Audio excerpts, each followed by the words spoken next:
Hello, my name is Hector Cruz, and today I'm going to be demonstrating mobile photo editors.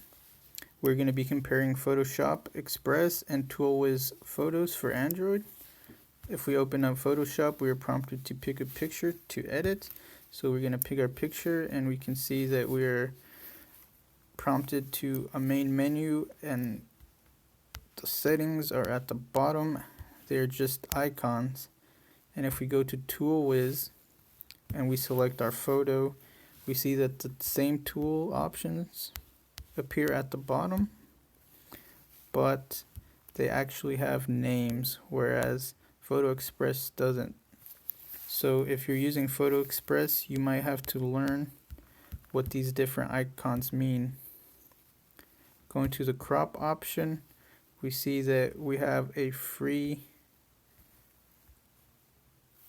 aspect ratio editor, but we can also pick specific ratios for certain mobile platforms like Twitter, Etsy, and others.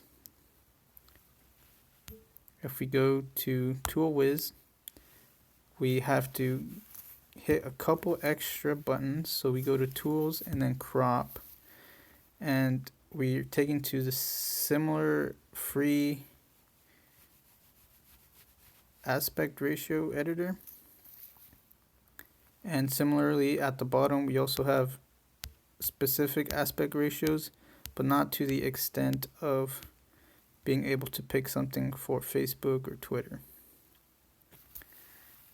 You hit OK, and you have cropped the picture in ToolWiz. And if you go to Photo Express, it's a little more complicated in that it's not quite certain what you do after you have completed your desired crop.